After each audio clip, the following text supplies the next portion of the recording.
Vous le sentez venir le printemps? En théorie, il est déjà là.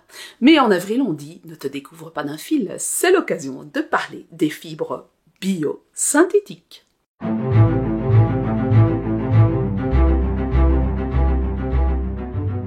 Bonjour à tous, bonjour à toutes, ici c'est Christelle Nioul, Cristal LK, designer tricot, et ceci n'est pas un podcast. Et ce ne sera pas un podcast aujourd'hui. Bienvenue à ceux qui arrivent ici pour la première fois, tout d'abord. Ensuite, cette vidéo, elle sera faite en collaboration avec Hobby, la marque Hobby, et vous comprendrez pourquoi. C'est parce qu'aujourd'hui, je vais parler des fibres biosynthétiques. Alors, qu'est-ce que les fibres biosynthétiques? Tout d'abord, il faut savoir que dans le monde du fil, grossièrement, le monde du fil, je ne suis pas spécialement en train de parler de tricot, ni que du crochet, mais dans le monde du fil, il y a trois types de fibres. Il y a les fibres animales, fibres végétales, ce qui sont les fibres naturelles. J'ai déjà parlé du mérinos superwash, j'ai déjà parlé de l'alpaga, mais il n'y a pas que ça. Il y a le cachemire, le mohair, la soie, etc. Et le lin, parce que j'ai parlé des fibres végétales ici dans la vidéo la dernière fois. Donc lin, chanvre, etc., etc. Donc des fibres qui ne nécessitent pas un processus chimique et qu'on peut utiliser avec quelques transformations telles quelles. Ensuite, on a les fibres synthétiques. J'ai parlé des fibres synthétiques dans cette vidéo. Les fibres synthétiques sont issues du monde de la pétrochimie. Donc elles sont produites en laboratoire. Et dans les deux mondes, donc qui se retrouvent à cheval aussi bien dans les fibres naturelles que dans les fibres synthétiques, on a ce qu'on appelle les fibres biosynthétiques. Et vous avez certainement tous déjà travaillé des fibres biosynthétiques, parce que les plus connues sont la rayonne, la viscose, le tencel et le bambou. Alors, cette vidéo, elle va être divisée en deux épisodes parce qu'il y a tellement de choses à dire sur les fibres biosynthétiques et j'ai découvert plein de choses. En fait, on peut faire des fibres biosynthétiques à partir de tout et n'importe quoi. En fait, dès qu'il y a des protéines et dès qu'il y a de la cellulose, on peut en faire de la fibre en utilisant certains solvants chimiques et on peut en faire un fil. Donc aujourd'hui, je vais me concentrer sur les fibres les plus connues et la prochaine fois, je vais vous parler des laines un peu plus intimistes, un peu plus confidentielles, qu'on trouve un peu moins facilement ou qui sont un peu plus chères, comme le sisal, la fibre de maïs, etc., etc. Donc ce sera pour la prochaine fois ça. Donc aujourd'hui, on va se concentrer essentiellement sur tout ce qui est dérivé de rayonne. Vous connaissez tous la rayonne certainement. En fait, la rayonne, ça a été la première fibre biosynthétique à avoir été produite et à avoir été commercialisée. Sa date de naissance, c'est 1855. En fait, un chimiste suisse a découvert, c'est une société suisse avec des chimistes, dont un chimiste en particulier, dont je ne me souviens plus du nom, a découvert que la rayonne, en fait, un produit issu du bois ou du coton, et alors ce qu'on appelle les linters de coton, pouvait être exploité et en faire un fil, et en utilisant des solvants chimiques, il obtenait quelque chose de très doux. C'est devenu la soie artificielle. À ce moment-là, en fonction du solvant qu'on utilisait, on n'obtenait pas tout à fait le même résultat, mais tout était classé comme à rayonne. Donc au début, jusque environ 1930, on a utilisé cette matière dans le tissu et dans la laine, enfin dans le fil, parce que c'est pas de la laine de mouton, pour en faire quelque chose d'exploitable qui était moins cher que la laine, que la soie, et donc on a créé la fameuse soie artificielle. Actuellement, la rayonne a plusieurs variations. On a la rayonne, que vous connaissez tous, que vous trouvez dans des supermarchés, qui est un tissu pas cher, qui a un toucher particulier qui froisse très vite, mais à côté de ça, on a ce qu'on appelle la viscose, on a le modal et on a le lyocell, que vous connaissez certainement mieux sous le nom de tencel. Alors ça, c'est le dernier arrivé qui date des années 1990. Donc vous voyez qu'entre le moment où on a créé la rayonne, 1855, et 1990, on a eu plus de 100 ans, 140 ans, pour pouvoir peaufiner le résultat et obtenir des résultats différents. Et on a 4 types de fils différents. Alors, on a du fil qui sert au tissu, on a du fil qui va être plutôt privilégié pour le fil à tricoter, mais vous allez retrouver très certainement, et vous avez certainement tous tricoté de la viscose, peut-être pas du modal parce que ça ne se trouve pas si facilement que ça se trouve plutôt facilement dans la fibre textile, le tissu, tandis que le tencel, vous allez le retrouver facilement et souvent il est mélangé avec autre chose. Donc faisons un peu un focus sur ces fibres-là.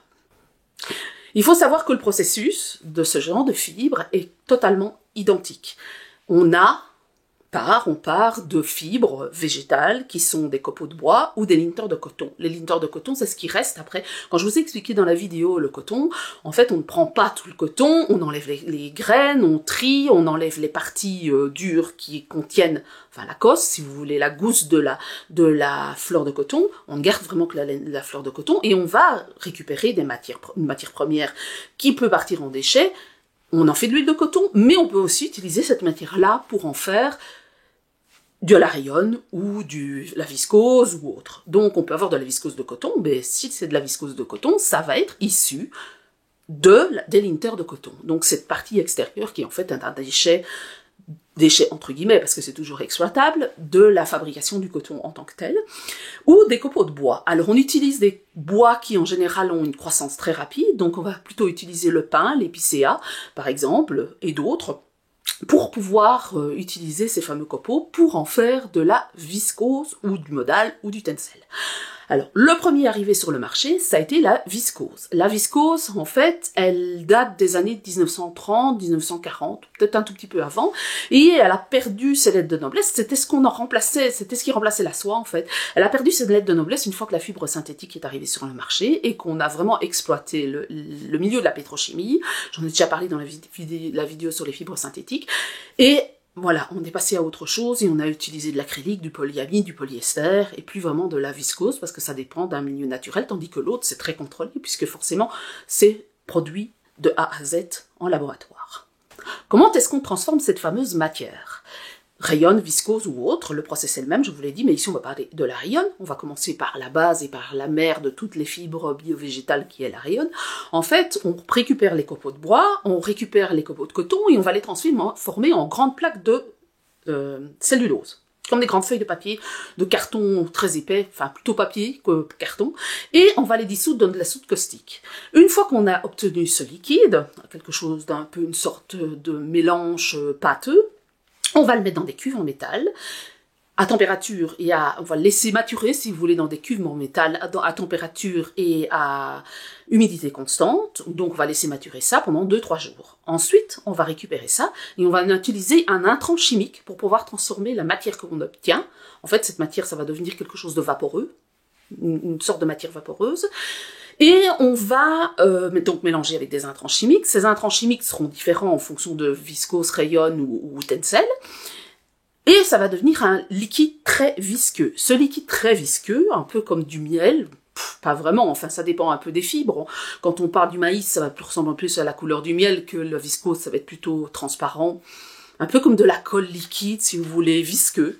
Et on fait passer ça dans une sorte, on appelle ça un spinner rat en anglais, je ne sais plus son nom. C'est une filetière, je pense. Donc c'est vraiment c'est un cylindre avec des tout petits trous pour en faire des filaments. Ces filaments, on va les refaire tremper dans un bain chimique pour pouvoir les solidifier. Ensuite, on va les blanchir, on va les filer, on va les tordre pour en faire un fil, un brin, 2 brins, 3 brins, etc., etc. Et puis, on va les mettre en couleur et puis on va les mettre en cône. Donc, en gros, voilà comment fonctionne la rayonne. Et une fois à partir des cônes, soit ça va devenir du fil à tricoter, soit ça va être du fil pour pouvoir tisser, parce que le tissu, c'est quoi? C'est du tissage. Le tricot, c'est du tricot. Donc, mais on peut avoir du tissu tricoté. Voilà, donc on n'a pas du tissage dans le cas du tricot, mais c'est 2 techniques différentes, mais les matières sont les mêmes. Donc, voilà un peu comment on fonctionne et comment on crée le fil, comment on va créer le fil à rayonne. Enfin, la matière première, fil pas en sens fil à tricoter, mais fil qui va se faire à faire du tissu ou du fil. Qu'en est-il de la viscose? Alors, la viscose, un des entrants chimiques qu'on utilise, c'est du disulfure de carbone. Un des gros problèmes, donc, c'est S2 pour ceux qui feraient de la chimie. Un des gros problèmes de cet intrant chimique, c'était qu'il est excessivement polluant et on ne sait pas s'en débarrasser, si vous voulez. Une fois qu'il est dans la nature, il est dans la nature et on ne sait pas le récupérer et le traiter. Donc ça, c'est un des grands inconvénients de la viscose, c'est le fait que, comme c'est un intrant chimique et qu'en plus, on ne sait pas du tout le récupérer, c'est que ça pollue. En plus, la viscose consomme quand même pas mal d'eau. Le modal, ça va être un peu identique. Je ne sais plus exactement l'intrant chimique du modal, mais on a exactement la même méthode de fabrication qu'on a pour la viscose. Quant au lyocell, donc le tencel, on va utiliser un solvant et non plus l'intrant chimique qui a du disulfure de carbone, mais un autre intrant chimique qui est du... Laissez-moi retrouver le nom parce que c'est NMMS, mais c'est N-méthyl quelque chose, mais moi je vous avoue que je ne retiens pas ce genre de nom.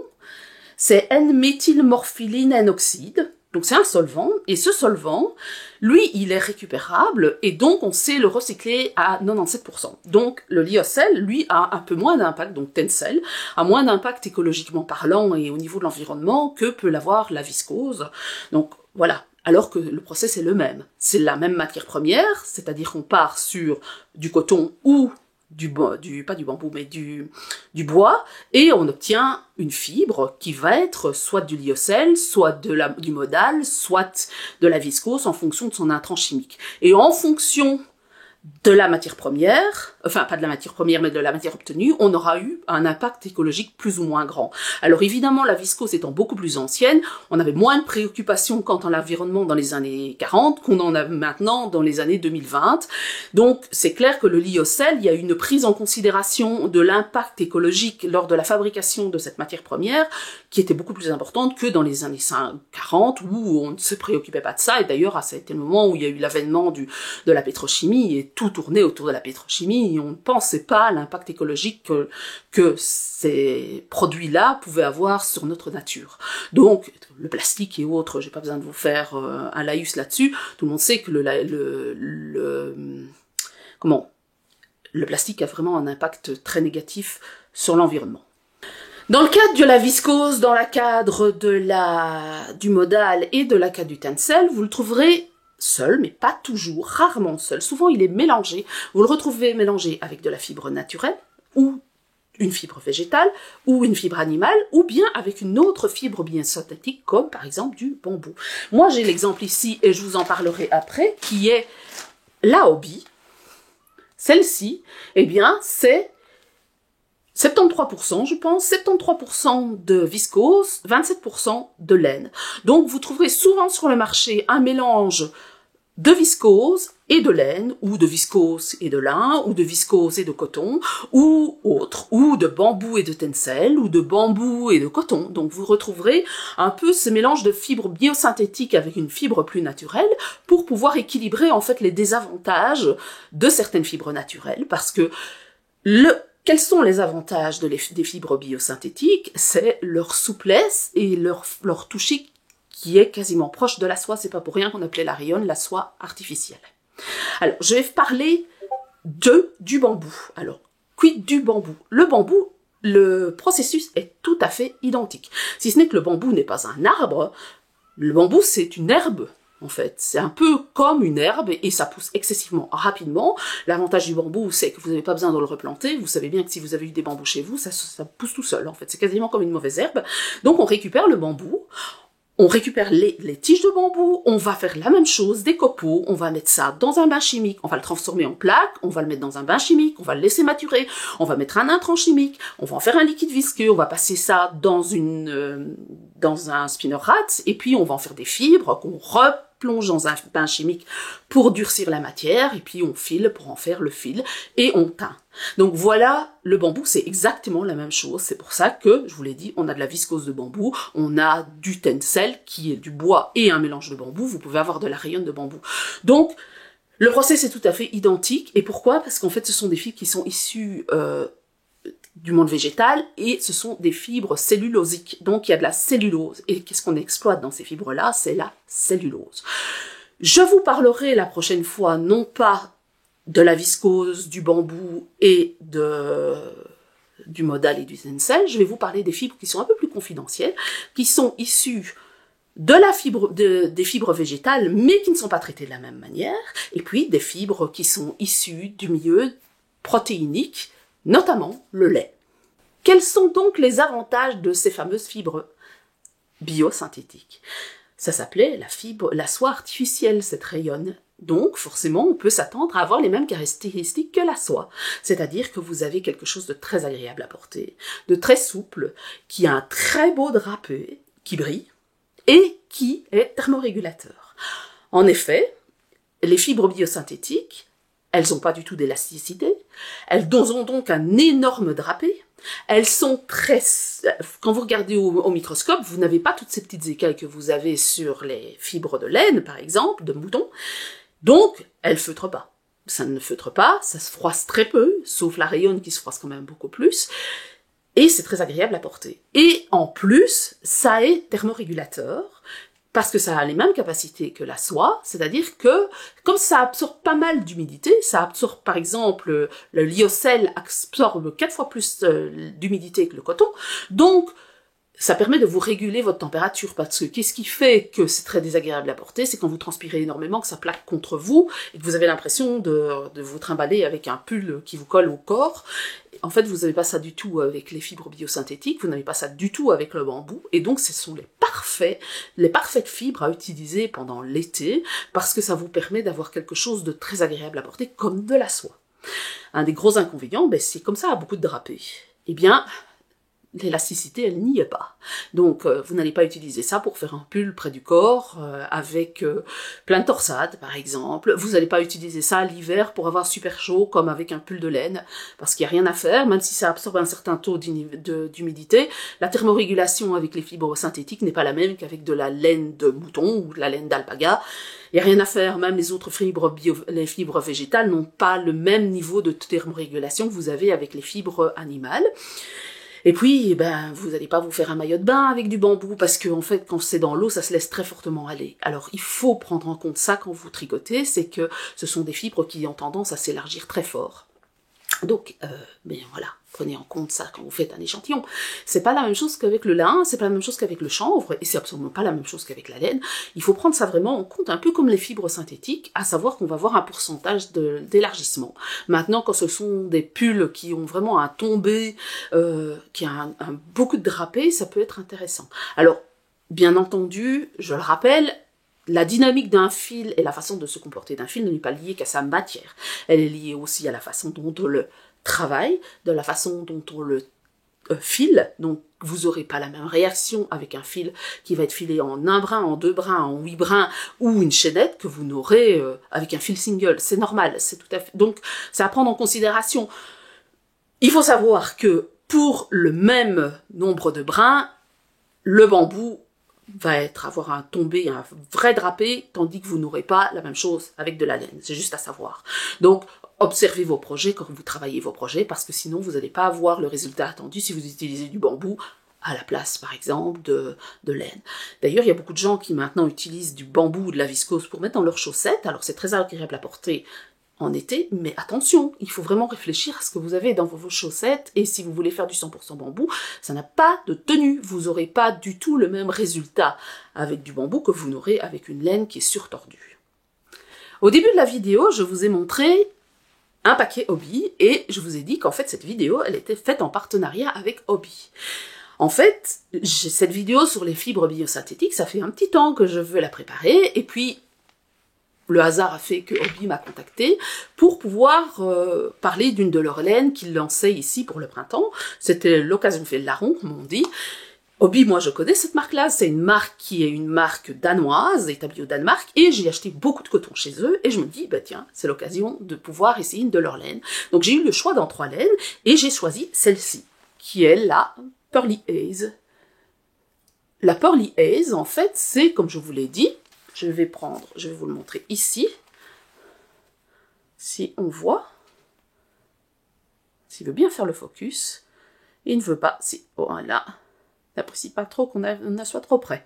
Donc c'est un fil qui est 73% viscose, 27% laine. Alors si vous regardez attentivement, le fil est assez brillant. D'ailleurs, comme il y a du soleil et que la lumière est assez changeante, on voit qu'il y a un reflet. C'est un fil qui se tricote avec des aiguilles 5 mm et un crochet 6, c'est ce qui est marqué sur l'étiquette. Si je la retrouve, elle doit être sous la main, sinon je déferai un nom. Voilà, je vais défaire une étiquette parce que je ne pense pas avoir pris l'étiquette. Donc, Sur l'étiquette, il vous est marqué qu'il faut tricoter. Donc vous aurez 17 mailles 25 rangs en 5, en aiguille 5, et vous aurez 13 mailles et 16 rangs en crochet 6. Alors, je ne les ai pas crochetés, par contre, je les ai tricotés, et en effet, avec l'aiguille 5, ça donne un très beau résultat. Alors, c'est une laine qui se lave à la main, il ne faut pas utiliser de solvant, il ne faut pas utiliser le sèche-linge, elle se repasse à peine, donc attention lorsque vous allez la laver. Alors, il y a dans une pelote 110 grammes, elles font 50 grammes, 110 mètres plutôt. Donc, c'est l'équivalent d'une diquée. Parce que si vous multipliez par 2, ça fait 100 grammes, 220 mètres au 100 grammes, donc l'équivalent d'une diquée. Un peu plus épaisse parce que c'est une fibre qui est très légère, en fait. Si je vous remontre de près le fil, vous voyez, ici, si vous regardez bien le fil ici, vous voyez qu'en fait, il s'agit d'un tube. C'est un tube de viscose sur lequel est soufflée de la laine. Donc, c'est quelque chose de très creux. C'est pas du tout un fil ultra retordu, c'est un fil qui est creux. Donc, beaucoup plus léger qu'un fil retordu. Donc, vous avez, même si vous avez du 220 mètres au 100 grammes, vous aurez un échantillon qui sera différent de la diquée. La diquée, c'est en général 22 mailles, 28 rangs. Ici, on est plus proche d'une worsted, donc 17 mailles, et encore pas d'une worsted, mais même carrément d'une laine chunky, parce que vous avez 17 mailles au 10 cm. D'ailleurs, j'ai fait un petit échantillon ici, regardez ce que ça donne. Et j'ai en effet 17 mailles. Alors, j'ai pas fini mon échantillon, je le finirai. Donc, j'ai essayé en aiguille 5 comme préconisé, et le résultat, pour moi, il est très bien. On a quelque chose de très souple. Franchement, alors c'est pas bloqué, évidemment. Je pense que ça va prendre un petit peu en souplesse une fois que ce sera bloqué. Je ne le bloquerai pas à l'eau, je le bloquerai à la pâte mouille pour éviter d'abîmer la fibre.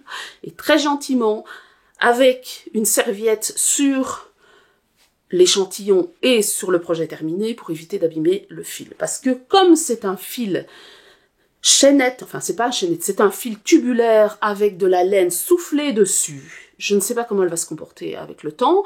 Est-ce que ça va boulocher? Je n'en sais strictement rien. C'est pas la première fois que j'utilise ce genre de fil. Alors, tout à fait identique à ça, non. Mais à force, ça finit un peu par boulocher. Alors, cette laine-ci, vous la trouvez en 17 coloris. Le prix est de 9,20 € si j'ai bon souvenir sur le site de Hobbii. Mais pour le moment, vous avez une promotion. Alors, à l'heure actuelle, nous sommes le mercredi, que je ne me trompe, 12 avril, j'ai reçu un mail ce matin parlant de la Pearly Aise en disant qu'il y avait une promotion, donc c'est 6,10 € ou 6,20 €. La pelote, je vous mettrai exactement le prix ici parce que je ne me souviens plus de mémoire et j'ai oublié de regarder, soyons honnêtes.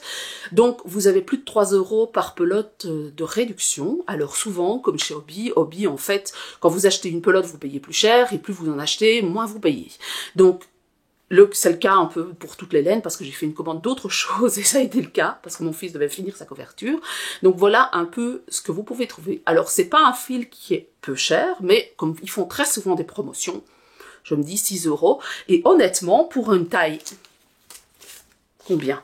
Une taille 4, ce qu'ils appellent une taille M en fait, il vous faut 4 pelotes. Ils disent 4 à 5 pelotes. Donc vous imaginez, quand c'est au prix promotion, ben vous avez un top, un pull pour, top, à mon avis, top pas trop long et manche pas trop longue, vous avez pour 25 €, 30 €, vous avez de quoi faire, ce qui est très très raisonnable à mon sens.